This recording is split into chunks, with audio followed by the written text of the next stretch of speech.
Good morning. तो आज के हमारे टॉपिक है consumer equilibrium under ordinal utility approaches. हमने ऑलरेडी डिस्कस कर चुके हैं ऑर्डिनल यूटिलिटी के जितने भी रिलेटेड कंसेप्ट है, प्रीवियस लेक्चर में कंप्लीट कर चुके हैं। और कार्डिनल यूटिलिटी के जितने भी रिलेटेड कंसेप्ट है up to equilibrium under cardinal utility approach तक हमने थर्ड यूनिट जो फर्स्ट सेमेस्टर के थर्ड यूनिट में सब कंप्लीट कर चुके हैं। तो consumer equilibrium under ordinal utility जो है फोर्थ यूनिट के फर्स्ट सेमेस्टर के फोर्थ यूनिट के लास्ट टॉपिक है। इसके बाद हम सेकंड सेमेस्टर के क्लासेस में सेकंड सेमेस्टर की यूनिट फर्स्ट यूनिट को क्या करेंगे, स्टार्ट करेंगे। ठीक है। तो कंज्यूमर इक्विलिब्रियम किसे कहते हैं? ठीक है, देखो कंज्यूमर के पास इनकम होते हैं। ठीक है, ये इनकम फॉर एग्जांपल 100 रुपीज है। ठीक। और कंज्यूमर क्या करना चाहते हैं? दो गुड्स, फॉर एग्जांपल दो गुड्स परचेज करना चाहते हैं, goods X and goods Y. ठीक। और इस गुड्स एक्स का कुछ अपना प्राइस होते हैं जिसे हम P1 कहते हैं, और वाई गुड्स का क्या होते हैं? अपना P2 होते हैं, एक प्राइस होते हैं। ठीक है। तो ये जब अपने होल इनकम को इन दो गुड्स को परचेज करने में क्या करते हैं, स्पेंड करते हैं। ठीक है, एक्सपेंड करते हैं, एक्सपेंडिचर करते हैं। तो एक लेवल, एक ऐसा लेवल पहुंच जाते हैं। ठीक है, बहुत सारे कॉम्बिनेशन वो चूज करते हैं। फॉर एग्जांपल अगर इसका फोर्थ यूनिट कंज्यूम कर रहे हो और इसका थर्ड यूनिट कंज्यूम कर रहे हो, तो इसकी कंजम्पशन को ये घटाएगा वाई की कंजम्पशन को बढ़ाने के लिए। ठीक है। तो इस तरह से कुछ बहुत सारे कॉम्बिनेशन वो चूज करते हैं। वो एक ऐसे पॉइंट पे पहुंच जाते हैं जहां पे उसको क्या मिलते हैं, हायर लेवल ऑफ सेटिस्फेक्शन मिलते हैं। फॉर एग्जांपल यहाँ पे कंज्यूमर को इस कॉम्बिनेशन पे कंज्यूमर को क्या मिल रहा है, हाई लेवल ऑफ सेटिस्फेक्शन मिल रहा है। ठीक है। तो इस पे, इसी प्राइस पे, इस एक्स के प्राइजेस पे और वाई के प्राइजेस पे वो अपने होल इनकम को इस दो गुड्स को खरीदने में क्या करते हैं, स्पेंड करते हैं। तो जिस लेवल पे भी उसको मैक्सिमम लेवल ऑफ सेटिस्फेक्शन मिलते हैं, उसी पॉइंट को हम क्या बोलते हैं, कंज्यूमर इक्विलिब्रियम कहते हैं। यहाँ पे मीनिंग भी साथ में दिया हुआ है। तो consumer equilibrium refer to the situation in which consumer with the given income and the given prices purchases such a combination of goods and services that gives him maximum satisfaction। तो उसको जहां भी मैक्सिमम सेटिस्फेक्शन मिलते हैं, ठीक है, तो उसकी इनकम और जो प्राइजेस ऑफ द गुड्स क्या होते हैं, गिवन होते हैं। And he is not willing to make any changes in it. और वो उसमें, उस लेवल ऑफ सेटिस्फेक्शन में और कोई चेंजेस नहीं करना चाहते, या अपवर्ड या डाउनवर्ड नहीं जाना चाहते, क्योंकि इसी पॉइंट पे उसको क्या मिल रहा है, मैक्सिमम सेटिस्फेक्शन मिल रहा है। तो उसे हम कहते हैं कंज्यूमर इक्विलिब्रियम। यहाँ पे क्वेश्चन कहते हैं कि the consumer is in equilibrium. ठीक है, कंज्यूमर इक्विलिब्रियम उसको कहते हैं कि when he maximize his satisfaction given his income and the market price. तो मार्केट प्राइस और इनकम के बेसिस पे वो अपने क्या करते हैं, सेटिस्फेक्शन को मैक्सिमाइज करते हैं। तो दैट्स कॉल्ड कंज्यूमर इक्विलिब्रियम। ठीक है। तो ये थे मीनिंग ऑफ कंज्यूमर इक्विलिब्रियम। तो इसके क्या क्या कंडीशन रहते हैं, ठीक है, तो हम उनको क्या करेंगे, वन बाय वन डिस्कस करेंगे। Two basic condition of consumer equilibrium. यहाँ पे दो बेसिक कंडीशन है। ठीक है, जब वो दोनों फुलफिल हो जाते हैं तो हमारा कंज्यूमर क्या हो जाते हैं, मैक्सिमम सेटिस्फेक्शन सिक्योर करते हैं। तो फर्स्ट का कंडीशन क्या है, देखो, price line should be tangent to the indifference curve. इनको हम वन बाय वन अलग नेक्स्ट स्लाइड में पढ़ेंगे। ठीक है। तो the MRS marginal rate of substitution of X and Y is equal to the ratio of their prices. यहाँ पे भी साथ में दिया हुआ है कि कहते हैं कि आपकी जो बजट लाइन जो होते हैं, जिसे हम प्राइस लाइन कहते हैं, ठीक है, तो कंज्यूमर वहां पे सेटिस्फेक्शन होंगे जहां पे ये इन डिफरेंस कर्व क्या होते हैं, टेंजेंट होते हैं। ठीक है, the price line should be tangent to the indifference curve. तो ये होते हैं टेंजेंट। ठीक है। तो यहाँ पे कंज्यूमर को, इस कॉम्बिनेशन पे कंज्यूमर को क्या मिल रहा है, मैक्सिमम लेवल ऑफ सेटिस्फेक्शन मिल रहा है। ठीक। और MRS of X and Y is equal to the ratio of their prices. तो एमआरएस क्या होना चाहिए, प्राइजेस एक्स और वाई के रेशियो के बराबर होना चाहिए। फॉर एग्जांपल इसका प्राइजेस, फॉर एग्जांपल इसका हम क्या कर सकते हैं, 2 x का प्राइजेस 2 है और 1 का y का प्राइजेस 1 है, ठीक। और हमारे MRS marginal rate of substitution for example 2 है, ठीक। तो 1 डिवाइडेड बाय 2, 1 2 जा 2, ठीक है। तो MRS equal to 2 and price ratio of x and y commodity is also 2, ठीक है। तो ये दोनों क्या होना चाहिए, इक्वल होना चाहिए, या ये 1 ये 2 और ये 3 ऐसा नहीं होना चाहिए, ठीक है। तो ये और एक कंडीशन है कि marginal rate of substitution must be equal to the, क्या होना चाहिए, ratio of their price goods x and y, ठीक। एक ये कंडीशन है। दूसरा condition, indifference curve should be strictly convex to the point of origin. ये जो इन डिफरेंस कर्व है ये तो should be convex to the point of origin, इस तरह, दिस इज आईसी कर्व, ठीक है। ये कन्वेक्स होना चाहिए, मींस कि ये वाला पोर्शन पॉइंट ऑफ ओरिजिन की तरफ इसका डायरेक्शन होना चाहिए, ठीक है। तो कनकेव नहीं होना चाहिए। कनकेव किस तरह होते हैं, this is concave.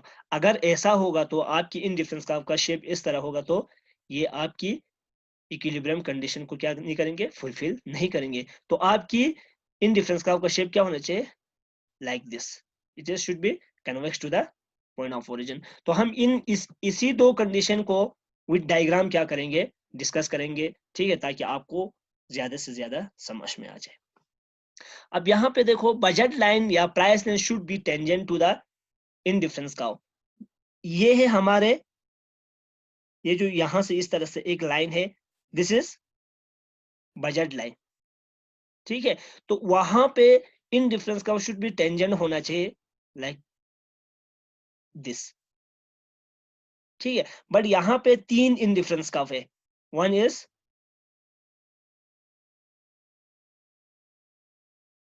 This and one is this, ठीक है। क्या इसी 3 इन डिफरेंस कर्व पे कंज्यूमर इक्विलिब्रियम क्या अटेन कर पाएंगे या नहीं? तो कौन से in difference curve 1, this is in difference curve 2 and this is in difference curve 3। तो 1 2 या 3 पे कौन से इन डिफरेंस कर्व पे कंज्यूमर इक्विलिब्रियम को क्या करेंगे, अटेन करेंगे? तो हमें इस चीज को क्या करना है, फाइंड आउट करना है। तो यहाँ पे फिगर में दिया हुआ है कि A B, this is A and this is B. ये जो रेड लाइन है, जो इसको हम बजट लाइन कहते हैं, IC1 IC2 and IC3 are indifference curve. ये जो IC1 IC2 एंड IC3 जो क्या है, इन डिफरेंस कर्व है। Consumer can buy any of the combination A, यहाँ पे बहुत सारे कॉम्बिनेशन है, combination A, combination B, combination C, combination D, combination E of apple and orange shown on the price level, price line पे कुछ हमने combination को show किया हुआ है, combination A, combination B, combination सी यहाँ पे, कॉम्बिनेशन डी यहाँ पे है, ठीक है, और कॉम्बिनेशन ई इस पॉइंट पे है, ठीक है। तो हमें फाइंड आउट करना है कि कौन से कॉम्बिनेशन पे कंज्यूमर को maximum level of satisfaction derive होते हैं। ही कैन नॉट, अब यहाँ पे तो he can not get any combination on IC3। ये देखो IC3 इन डिफरेंस कर्व 3, ये इसके बारे में क्या कर रहे हैं, डिस्कस कर रहे हैं, ठीक है। S is away from the price line AB। तो यहाँ पे कोई मतलब सेटिस्फेक्शन उसको नहीं मिलेंगे, ठीक है। क्योंकि ये प्राइस लाइन जो बजट लाइन से क्या है, बहुत दूर है, ठीक है। इतना इसके पास, कंज्यूमर के पास इनकम नहीं है, तो ये वाला हमारे इंडिफरेंस क्या हो जाते हैं, हम अटेन नहीं कर पाते, इस इंडिफरेंस का ऊपर हम अपना सेटिस्फेक्शन लेवल डिराइव नहीं कर पाते हैं। तो ये हो गया क्रॉस। अब देखो, he can buy those combination which are not only on the price line AB but also coincide with the highest indifference curve which is IC2 in this cases। तो कंज्यूमर उस पे क्या करेंगे, मैक्सिमम सेटिस्फेक्शन करेंगे, satisfaction उसको derive होंगे जो इस बजट लाइन के साथ क्या हो जाते हैं, टेंजेंट हो जाते हैं। लाइक IC1 और IC2 पे अब हमें फाइंड आउट करना है कि 1 पे भी मिल सकते हैं और IC2 पे मिलेंगे। मैक्सिमम सेटिस्फेक्शन किस पे मिलेंगे। अब अगर IC2 पे सेटिस्फेक्शन होगा तो यहाँ पे उसका लेवल ऑफ सेटिस्फेक्शन, हमारा एक और कंडीशन है कि ये टेंजेंट टू द क्या होना चाहिए, बजट लाइन होना चाहिए। तो ये तो टेंजेंट है ही नहीं, ठीक है, तो इसलिए ये भी क्या हो जाते हैं, क्रॉस हो जाते हैं। बट इसके बाद हमें एक इंडिफरेंस कर्व बच जाते हैं IC2 जो कि convex to the point of origin भी है और tangent to the budget line भी है। तो ये वाला IC2 कर्व हमारे लेवल ऑफ सेटिस्फेक्शन को मैक्सिमाइज करते हैं। तो और कंज्यूमर यहीं पे ऑप्शन डी पे, पॉइंट डी पे, कॉम्बिनेशन डी पे इक्विलिब्रियम अटेन करते हैं। तो जहां पे 6 unit of orange and 2 unit of apple क्या करते हैं, अटेन करते हैं। और of A, B, C, D and E combination, the consumer will be equilibrium at combination D। ये हमने ऑलरेडी डिस्कस किया है कि D पे वो कंज्यूमर इक्विलिब्रियम अटेन करेंगे because at this point price line is tangent to the highest indifference curve IC2। तो price line IC2 के साथ क्या है, टेंजेंट है। It means consumer equilibrium point is the point. तो इसका मतलब ये है कि इक्विलिब्रियम पॉइंट उस पॉइंट को कहते हैं of tangency of price line and indifference curve. The slope of IC, जो ये जो कर्व होते हैं, ठीक है, must be equal to slope of budget या प्राइस लाइन। तो ये इसका स्लोप और इनका स्लोप क्या होना चाहिए, IC का स्लोप इक्वल होना चाहिए, या you can say MRS of X must be equal to price ratio of X and Y combination। Like for example हमने प्रीवियस स्लाइड में भी डिस्कस किया था, अगर इसका 2 होगा तो प्राइस रेशियो मस्ट बी 2 होना चाहिए। तो ये थे फर्स्ट कंडीशन, ठीक है, जो कि हमने विद डायग्राम इनको डिटेल में क्या किया, डिस्कस किया। अब now come to the second condition, indifference curve must be convex to the point of origin. अब यहां देखो,